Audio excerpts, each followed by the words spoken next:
Hello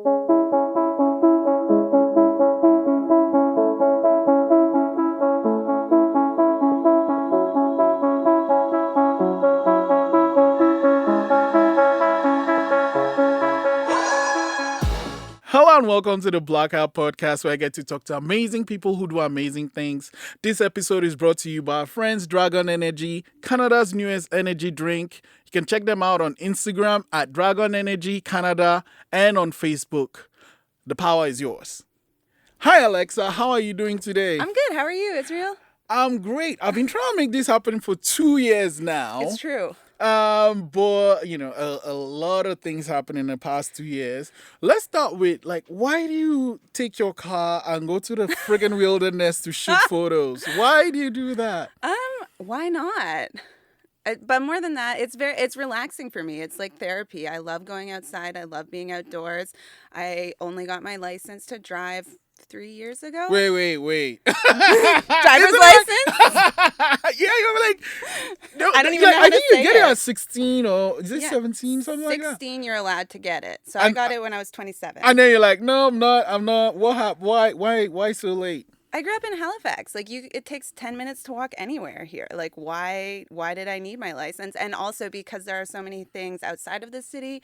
I always had friends who had the license, so I would just get in their car. You know, I don't have to pay for a car. I don't have to pay for gas. Don't have to pay for insurance. Why do I want to drive? Yeah. And I'm also I was really scared of it. It was like a lifelong phobia. So when I was 27, I did young drivers and I had a bunch of panic attacks. I'm so glad that I learned to drive that way because I had someone in a car with me who had control of brakes and things that I needed just for my own peace of mind. And now, 3 years later, it's one of my favorite things in the world. Yeah, to go out in the wilderness and then shoot. But I must be honest though, there's one of your photos. I think, I love all your photos, but there's one, you were by this lake, maybe 18, 19 months ago, and it was you, because you spend the night in your car. Yeah, You're I crazy. sleep in my car. You were in your car, and then the next day you took this beautiful sunrise. Yeah. It was stunning. I mean, when I saw that picture, I kind of got it, but Yeah. still, I'm just I'm lazy. I mean, I feel like I'm lazy. That's why I sleep in my car. I don't want to pitch a tent. That's so much work. I just fold down my seats, put out my sleeping bag, and then I wake up and the sunrise is there. You don't have to hike out to it. You just park where you want to see sunrise, wake up, roll out of the car, get the photo, go back to the car, have a nap for a few hours, and then start your day. Yeah. So let's reverse a bit. How did it all start for you? With photography? Yeah. I think my grandfather loved photography. My dad was kind of interested in it. My mom is an artist. She went to the same university that I did. So she did a degree in ceramics, but she also did a lot of photo courses. And I was actually an infant when she was in art school. So I think maybe it just kind of just went into my body through her. I don't know what was happening. She was writing. Was she doing photography or? She was doing ceramics, but she did a lot of photography courses, and she was actually pregnant with me while she was at NSCAD University. So maybe in the womb. Wait, is she by any chance one of Walter Ostrom's students? Not that I know. Anyway, of. so I just name dropped because I made this documentary about this guy. I didn't know anything about ceramics, but Okay. this man is the ceramics person in Canada, really. She probably knew him. Yeah, because he was the instructor at NASCAR. You should Yeah. ask her when you get home. I will. I'm supposed to Skype with her today. Oh, no. so- Oh, fuck. COVID. I know. Well, FaceTime. I just aged myself, but we FaceTime now. Yeah. Anyway, yeah, so she had you, she was pregnant with you while she was in NASCAR. And so I just grew up with a lot of creative people around me. And then I think the first time that I really fell in love with photography, my mom took me out of school when I was in grade 3, I think, for a couple of months. We went to Spain and Morocco, again, because of ceramics. She wanted to look at art museums there. It was a crazy thing. She sold our beat-up station wagon, took me out of school, and we went traveling. Oh, where did you go to? I went at that time. I went to a lot of elementary schools, but at that time I was going to St. Catherine's in the far north end of Halifax. No, I mean for the traveling. Oh, the traveling, Spain and Morocco. Oh my God! Wait, Yeah. is Morocco the place with the blue? Well, Yeah, we didn't go to the Blue City, unfortunately. That's like on my dream travel list yeah, now. yeah. A friend of mine went. I was like, holy shit. Yeah, beautiful, like a beautiful, beautiful country. So inspiring. And I had disposable cameras the whole time, like point and shoot disposable cameras, and I documented. So with actual film and Yeah, stuff. actual film. I documented the whole trip. I still have those photo albums somewhere. That is cool. Yeah, and I fell in love with it. And then I think shortly after that, digital photo technology started becoming like accessible. So I had like really crappy like Nikon like point and shoot little digital cameras that I would use through junior high and high school. And then I started shooting film when I went to NSCAD when I was 19. What did you study in NSCAD? I studied photography. Oh. Wait, so like what kind of things do you like? Because a friend of mine says in the first year you kind of do everything, and, right? And then, so like with photography, like you had to have your camera or? No, so I went to NSCAD thinking that I was going to study fashion design. Oh! Yeah, that was my dream. And it was like I'm still interested in fashion, but for a huge part of it was that I wanted to come out of university and feel like I was set up to have a career. And I thought that studying fashion design would be like a more obvious career path. Like there are so many places you could go into. You can go into design, manufacturing, retail management. There's just so many options. So I went to NSCAD thinking that was my path. And photography, like you said, you have to try everything in the first year. And when I started working in the darkroom, I just fell in love with photography. And before even halfway through my second year, I had declared photography as my major. Oh. So yeah, it was not what I expected to be doing. But did any memories of the Morocco trip like come to you while you were developing definitely. Like I never stopped photographing. Like it was always something I enjoyed. I just didn't think that it would be something that I would study or something that I would find work in. So yeah. And then how was it like, the years you were in NSCAD? It was fantastic. I loved it. Like you were saying, I got to try so many things. So I did a major in photography, but I minored in fine art. So I did a lot of drawing, a bit of painting, and then I continued doing fashion studies on the side as well. So more like theoretical fashion studies and conceptual stuff than actual like manufacturing and sewing, but still like staying connected to that world. It was really busy. I also worked full time through my degree. What was the job you did? I worked in a bookstore. Why? Like, what did you love about working there? They hired me. That was a big part, but I do love books as well. Like I have basically like every other person in my maternal family is some kind of writer. Oh, nice. Are you ever going to write something? I write Instagram captions all the time. Yeah, those are fucking awesome. But like, like an actual book. I don't imagine writing a book. I have done like writing for CBC and for a few other publications, like just doing little articles, and I enjoy doing that. But a book seems like a big You should take project. all your captions and then put it in a book. That's what everyone is doing now. Like, I can't remember the person, but he just took all his tweets, and that's a fucking book. That's amazing. Yeah, your captions are brilliant. And then so it's gonna be like a photo book / caption. that. So you like have the photos you take, and then you write what is it, put it, sell it. I like that. Or do like a mix and match, like have photos on one page, captions on the other. Yeah. Get people to figure out which one goes with which. Oh, yeah. Nice. Okay, so bookstore. You worked in the bookstore. I worked at a bookstore for like 3 years, and I bought a lot of books. I love reading, so it was great. But it was definitely a lot of work. And I graduated in 2013 from that degree, and also left my bookstore job. And then what did you do? Did you just get a job right away? Not in photography. Oh, what was it? I bartended for a number of years. Okay. Which I feel like that's the very cliche like art school graduate thing to do. I had a BFA. I didn't know what to do with it for a long time, or not a long time, but for a couple of years. I thought that the next step would be to get a master's degree. So I felt like I was just kind of like, what were you gonna do your master's in if you did do it? Fine art. I was just gonna keep doing like I had good grades. I liked the academic system. I feel very comfortable in it. So I kind of thought, like, why not just continue with what I've been doing because I enjoy it. But I also didn't enjoy the debt. I didn't know which school to go to. So I took some time off. I bartended, and then I started getting photo work. And How did that start? Instagram. Okay, so yeah, let's rewind because like Instagram was super new. Yeah. And like that was when Instagram was blue, remember? Yeah. Blue with like a weird. You're gonna make me cry. I miss the old Instagram. Oh my god! And what's wrong with Instagram and the changes? Like every fucking day, there's a new thing. Like now you have to put your posts up there, and that. What the fuck? I can't. I feel like a boomer. I feel so old when I go on Instagram. I'm like, how does this work? I don't understand. Okay, so like I mean it was Facebook. Yeah. And then I remember it. Like I got my Facebook late. And then Instagram came in front of me. I'm like, you need to check out this thing. I'm like, the fuck is this? You just put photos? Because there was what was the other photo one? It's not Pixar, but it's like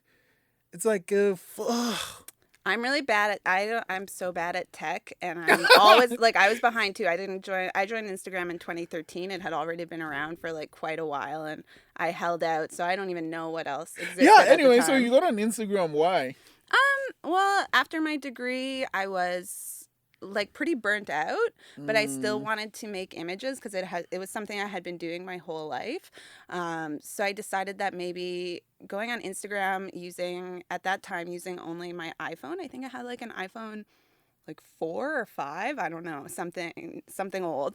I thought that going on Instagram with those constraints, just using like very minimal technology would be like a way to rediscover what I loved about photography and also do it with less pressure, like not worrying about what kind of grades I was going to get or if I would be able to show the photo somewhere or if someone would buy it, just do it for fun and for myself. So that's how it started. And then, and now you're like, what, over 20,000, 20? Yeah. I don't know. I checked it yesterday, but now I forgot because I have 28. Yeah, it's crazy. Yeah.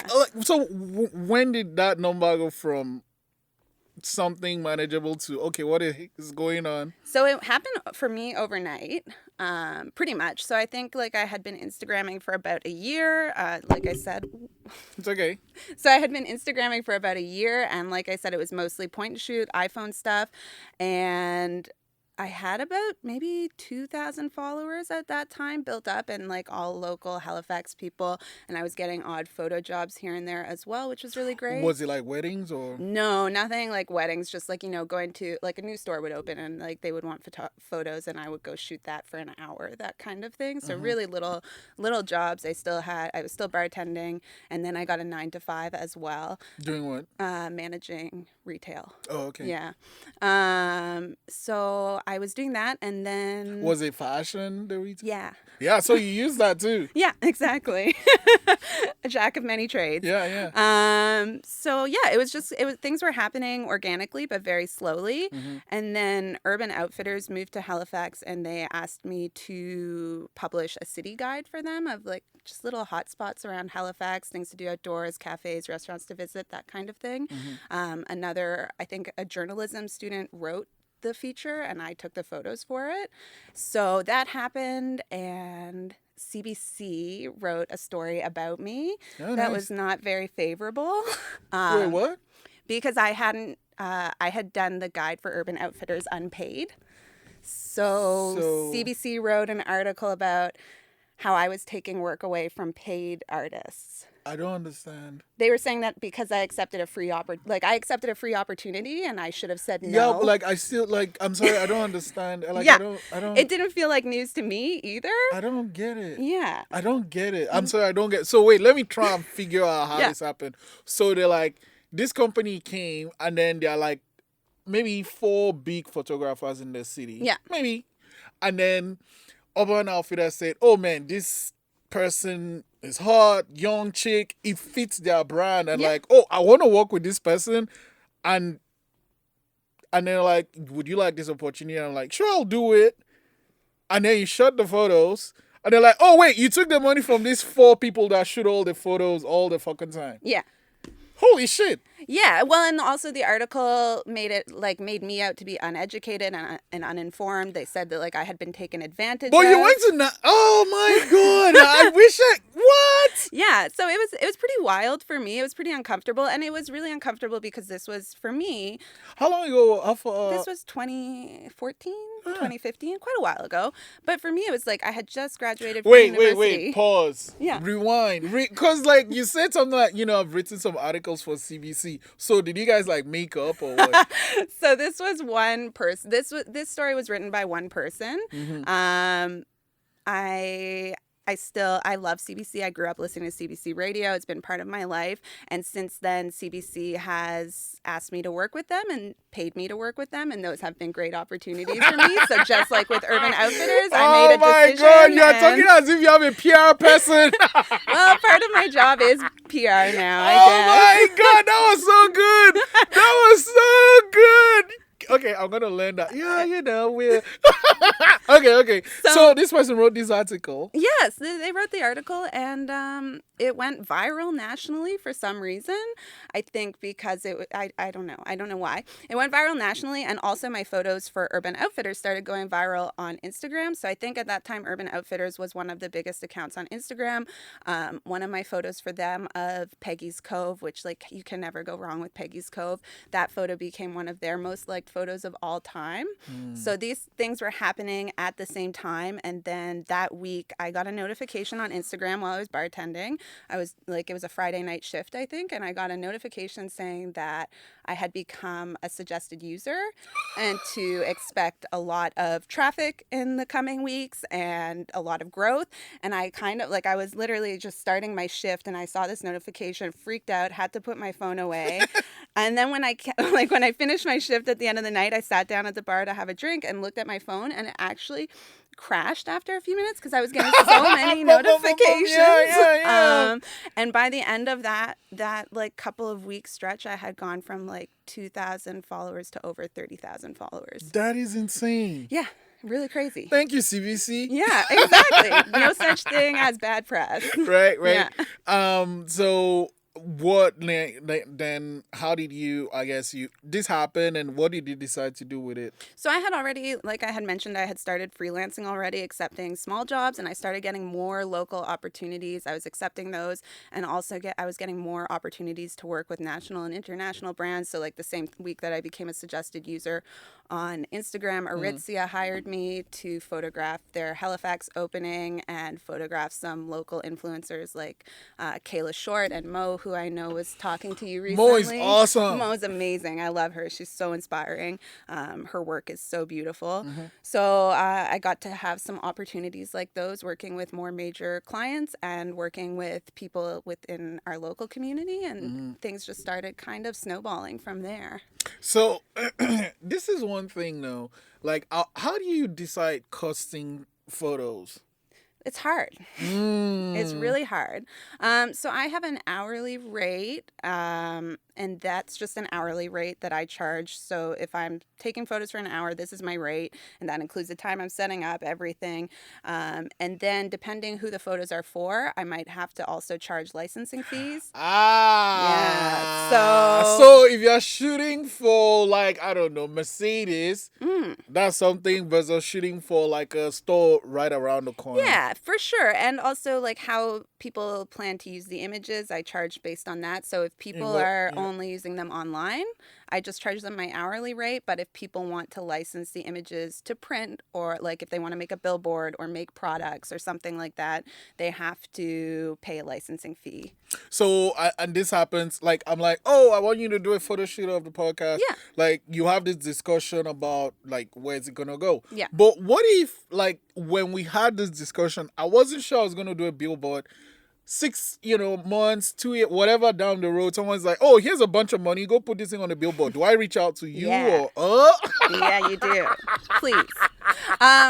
This is something that I Man, you talk don't about. play. You do not play. Oh my It's god. my job. So I talk it when my photos are being used for a commercial purpose. I talk about this before the shoot ever happens, and I always say to people, even if you don't think right now that you want to print the photos, like as a photographer, the copyright is always mine unless otherwise stated. Do all photographers know this? Probably not. Yeah. Yeah. Yeah. Like Okay. even on Instagram, like you sign a huge contract when you're using Instagram, and it says that Instagram can use your images, but other people on Instagram cannot use your images. So like if like a major company reposts my image without asking for my permission, they've violated my copyright.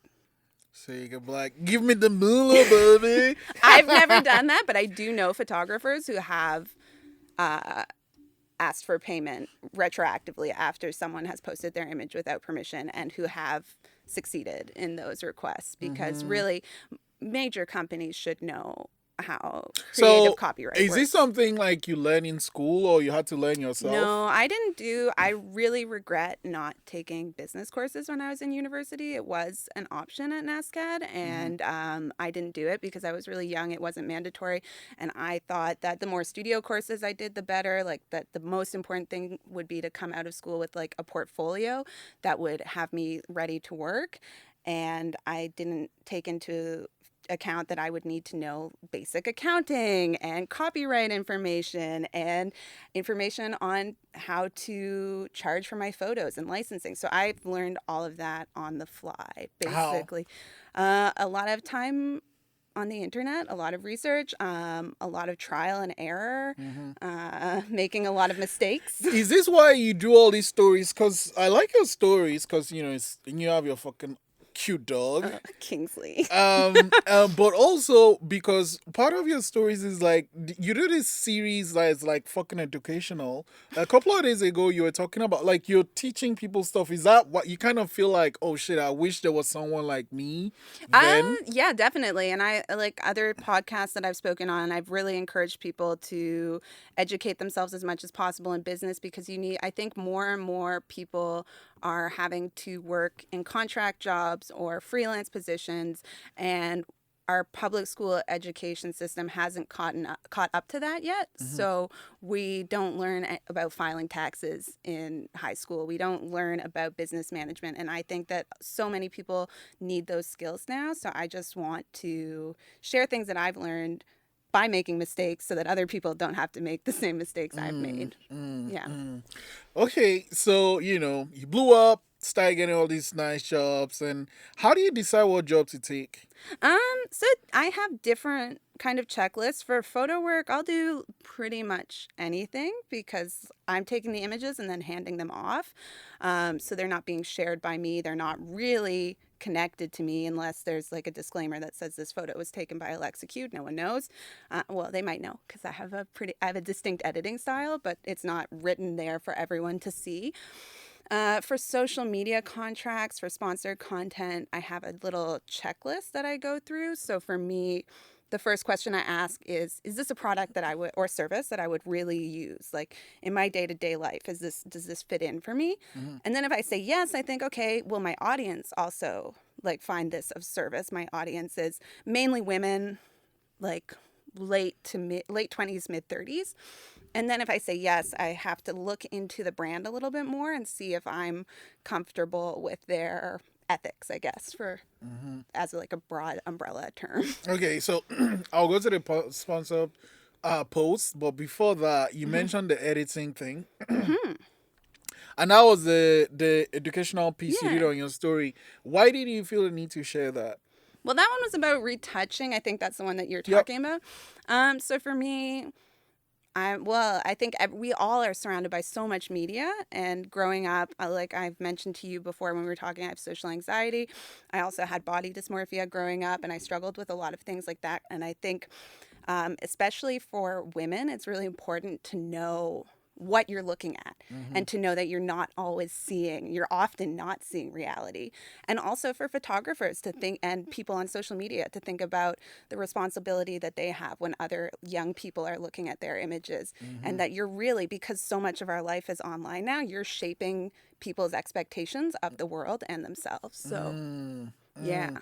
Yeah, I mean, like, you shared so much. Are you ever going to do a course, or do you do that? I don't. People have asked me. You should, man.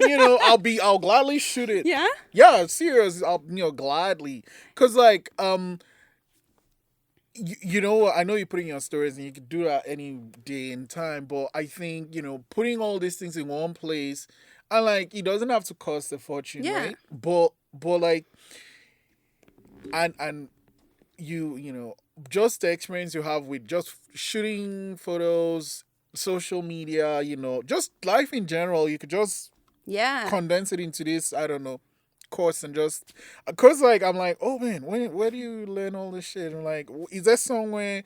A lot of it I learned, like, especially with editing, a lot that I learned has been on YouTube, again, because, like, technology changes so fast that what I learned in university in 2010 is not necessarily relevant now. So I keep educating myself. I haven't done any courses. I think the main reason that I gravitate towards photography is that I have a really hard time with words. That's not the way that I communicate most easily. So taking photos is a really natural way for me to share what I see and how I understand things. So but because I'm not very good at words, I worry about how I would structure a course, because so much of that is kind of like talking. And we should totally talk. Yeah, we should totally talk. I'm like, yeah. I'm like, okay. So what are some future plans you have?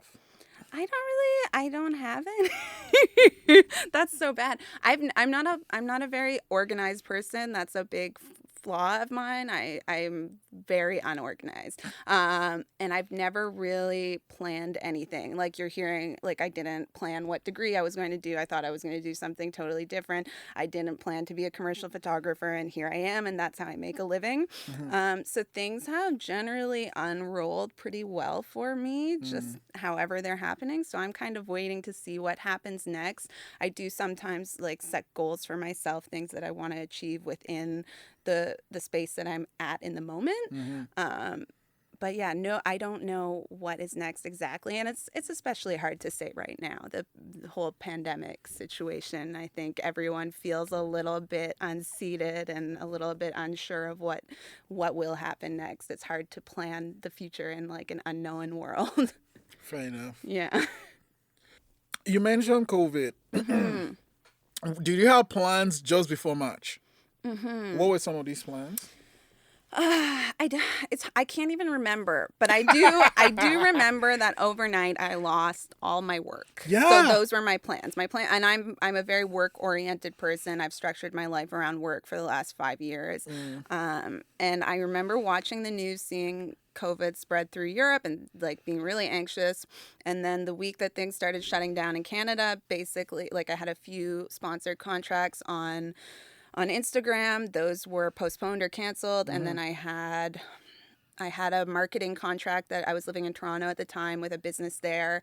And they called me and said, hey, look, we're closing the shop. We don't need you right now. Sorry.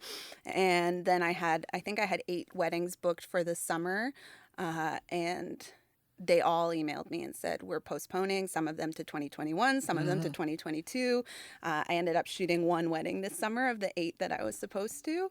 So it was a pretty drastic change. And it was scary. We'll come back to that. Yeah. You mentioned you moved to Toronto. Why? Yeah. Love. Love. Okay. It's really cheesy. No. Well, see, I believe in love. I'm like, one of my things is like love. Like, I'm like a fool for love. Yeah. I understand it. Like, Yeah. I understand it. And my thing, so my definition for love is like, you love the person if you can carry the person's shit. Literally in some cases. No, I'm serious. Yeah. Like, because like, and love is like a mom and a child. Yeah. Some people and their dogs. Cause Yeah. they literally carry your fucking dogs. And like between a guy, girl, Yeah. whatever mix, of the genders, that how did love now uproot you from a stable life to Toronto? So, well, I think Toronto is something that I had considered before, and I had actually lived in Toronto as a kid. My big sister was still living there, and it was somewhere that I went often for work. So it wasn't like a crazy move. But I had been dating my partner for almost a year at the time. But when we met, he was living in Nashville. He's American? He's a dual citizen. Oh, nice. So he grew up in Halifax. We met the holiday season 2018. Nashville is a music town, right? Yeah, and he works in the music industry. So Oh. yeah, Yeah, I went there sometime about anyway. Yeah. it's so fun. I love Yeah, it Nashville. is. Is it where the Grand Opry is? Yes. It? Oh man, that place is so fucking nice. Yeah, and it's amazing. Like, again, if you like to drive to beautiful places and do silly things, it's an incredible place for nature. Just beautiful. Anyway, my partner was living in Nashville, and we decided that we wanted to live together. I did not want to move to America, and he was I don't think choice. they wanted me either. It's not like they would be like, yes, freelance photographer, come on in, we need more of those. And he wanted to move home to Canada, and Toronto was like a natural meeting point. We both traveled often, so having the Pearson Airport there was convenient, and I had family, he had friends. It just made sense. Yeah. So, and then like when you now decided to move back, did he move with? Yeah. Oh, that's love right there. We moved back because of him. He got a job in Nova Scotia, so Oh. yeah, he was working in the music touring industry, and that's obviously not happening. Yeah, fucking COVID, man. I know, no more concerts, no more parties. Like, it's not cool. But he got a job in the film industry here, so we moved back, and I'm What happy does he to do be in home. film? He's a camera film guy. Oh, Camera nice. film guy, very technical term. He's like, I'm not gonna say what I wanted to say. Yeah. Okay, so so all that shut down. Tell me about this one wedding you did. Like, was it like everybody was in mask? No. Oh, okay. But it was very small. Oh, that was when we could do 50 people. Yeah. Oh my God. Remember that time? 50 people, yeah. No, they did. I think they had about 35 Yeah, guests. but like, so, when it started in March, we shut everything down. Yeah. We got the numbers down. And then you could go to church, you could go to the gym, you could go to the restaurant, go to a patio. Remember, it was summer too. But it was yeah, we were so lucky. Yeah. We were so lucky. And then like I remember watching, because I get that I signed up anyway. One of my jobs, I get like daily, and this is and you kind of see 6 people and 16. And then, oh my God. And then the number is like 100. I remember when I saw 119, I was like, oh, we're going to shut down again. Yeah. And here we are. But the numbers are going back down again. So I think Stephen McNeil said he was hopeful that restrictions would ease soon. I think I heard that on the radio yesterday. But I don't know. Well, not for Christmas. I hope. Though. I'm the Grinch. I think that it should be after Christmas. 'Cause Yeah. if it's before Christmas, it's gonna go out of control again. Yeah, because if it's before Christmas, then it's gonna go way back up. So we should wait till January, because fuck, who's gonna do shit in January? Yeah. And then people will kind of stay home, and then the number will really go down. Then we'll have a nice spring and nice summer again. Hopefully, then And we'll then have we'll the have a vaccine. vaccine. Yeah. We should be in charge of everything. right. Okay, so now COVID has kind of shut things down. I'm gonna go back to the sponsorship, way back. So numbers blew up on your Instagram. Like companies reached out to you. How did the first one happen? So I guess after Urban Outfitters, the first company I worked with was Aritzia, and they hired me to photograph their opening and photograph Mo and Kayla, but they also wanted me to photograph myself as well and share images in their clothing. So that would have been like the first sponsored post that I did. That was really like paid sponsored post. Yeah. How was that experience? It was weird. I hate being photographed. I hate being in front of the camera. Me too. Yeah, that's why I'm a photographer. So That was I fucking hate it. it's terrible. That was a big learning curve. And like when I started posting photos of myself, like I was always like really small. Like I was very far away from Yeah. Like, who is this person? What does she look like? How ambiguous can I be about this? But I think just the nature of Instagram and social media, people want to know they want to know you and not just your business. So I realized that like when I posted photos of myself, that's what people responded to. And so I got more comfortable, and I'm like, I still hate being photographed. Fucking hate it. It's the word I photograph myself. Like I am my own photographer. You know, you're lucky you can do that.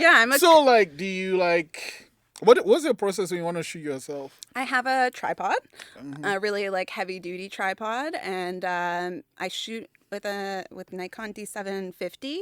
So it has wireless. So I have an app on my phone, and basically I turn my app on. It sees what my camera sees, so I can focus from my cell phone, do everything, and trigger my camera. Oh. Yeah. So you're kind of doing Instagram with your camera this time. Exactly. Nice. Yeah. I mean, sometimes like that's a very general process. Sometimes it's more challenging. Like if I don't want my phone to be in the frame, there's no timer. So then I have to kind of like turn off the phone app and like I nail the focus, turn off the phone app, run back to my camera, put it on burst, run back to the frame, that kind of thing. So sometimes Why to shoot you doing that? I like people watching me do this must just be scratching their heads. Crazy little person. Yeah, especially when it's like running into a frozen waterfall. People are like, what? Yeah. Okay.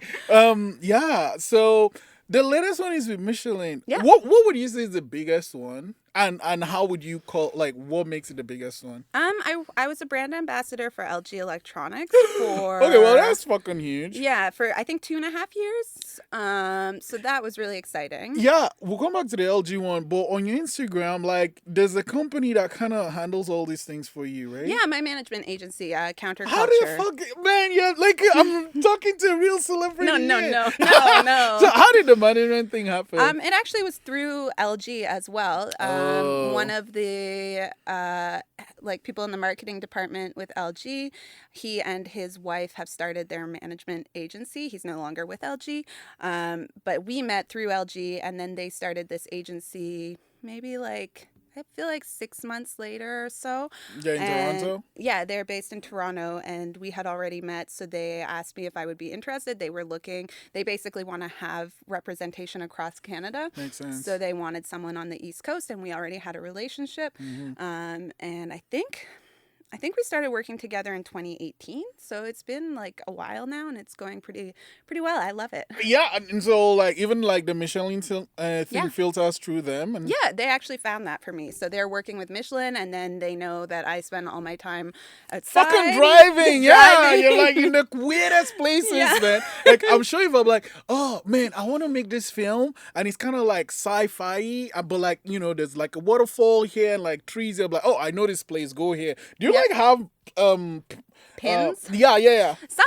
A lot of places, like I'm very bad at directions, so a lot of places I found when I've been lost. Like I've been trying to find one thing, and then I end up at another thing, and I'm like, oh, this is pretty cool, and I save that. I also spend like in the winter or like when I'm bored, I'll spend time on Google Maps, like satellite view, and just like be like looking around, or if I know there's a waterfall in one area. I mean, waterfalls are rivers, so I'm like, if I follow the river, is there going to be another waterfall? Just use satellite like that. Yeah. So. Tips and tricks.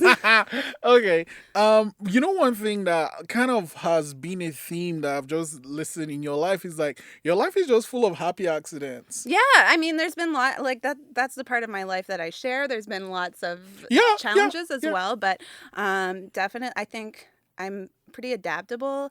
I moved a lot as a kid. I had like an amazing childhood, but also like a childhood with a lot of change and a lot of just unusual circumstances. So I feel like as a result of that, I'm kind of able to embrace things that happen and try and make the most of them now. That's what I try to do, at least. Well, it works. It works. So then it needs evidence in all you do. We should talk about the course thing. I'm serious. I'm gonna let you go, but I have this one last question for you, and you can take all the time you want to think about it, or you can just blurt out the answer if you want. At what point do you feel you have the right photograph? That's really hard. It depends. It depends what it is. A lot of the time, and I think I was talking about this in the reel that you mentioned, the editing reel. I'm not a documentary photographer at heart. Like, I don't want to capture what's in front of me and just have that be that. A lot of the time, like, I'm a little bit like, I'm pretty spacey, like I'm a little bit like whimsical, so like I want to represent things how I see them, not as they are. So sometimes there's not one photographs. A lot of my photographs, especially on Instagram, are composites. So it might be like, I might take like 10 photos of the same waterfall, and in one photo, like the sun peeked through the clouds at the perfect moment, and I want that sliver of the clouds. But then in another photo, I really like the pattern of how the water is falling on the rocks. So I want that part. And then in another photo, I like what the water's doing in the pool, so I want that. And I'm making composites, and that's a lot of the time that's how I see things. Like if I'm shooting a sunset, I think, oh, it would be really cool if this had stars in it. So maybe I stay longer, set up my tripod, and get an astral photo. But I don't like how the foreground looks, so I've already shot that in daylight. There's no one perfect photo for me. And editing, even if I'm not doing composites, even when I'm doing an edit just of one photo, I love retouching, I love editing. So for me, the perfect photo happens after the fact, I think. But that's great, because most things can be a perfect photo. That's a ton of work, though. It is. Just listening to that, I have a headache. Because you have to go through all the photos. Oh, I like this one. Okay, keep that one. And then you take a section of that one. Yeah. So like one photo is like 40 photos. Oh my God. But I love it. And I have my minor in drawing from NSCAD, and I actually work with a stylus when I'm editing. So I have a laptop with a touch screen, and I do everything with a pen. And when I'm working with layers in Photoshop and bringing some things forward and getting rid of other things with a brush, it feels like I'm drawing. It feels like I'm doing something that I love. Like I put on a good podcast or put on the right music, and I can just do that all day. And then Kingsley he's lazy, man. Yeah. He's my homie, man. He sleeps. I like him. Like, that's all I want to do. Just lie down on a comfortable couch. Yeah, he waits. Sometimes we go for a hike. Sometimes he gets a treat. He has a good life. He does. Okay, I lied. That wasn't the last question. Okay. So the last question is like, your name is a fucking Amazon product. I know. Do people... I came before. I know. Do people ever, go and be silly with the whole Alexa? All the time. All the time. I told you that my boyfriend did, like, one of the first things he said when we met for our first date was like, "Did people ever make Alexa?" Someone at airport security once at Pearson, I was having a really bad day. I was running late for a flight. I was stressed. It was for work. And then the security guy made a joke. He was like, "Alexa, play my song." I was just like, I didn't even understand. I was like, "What are you talking about?" And then he's like, "Your name." Stupid. Oh my God, so stupid. All the time. Okay. Oh man, Alexa, I had so much fun. Thanks so much for coming on the podcast. Thank you. And we really should talk about the cost thing. Let's do it.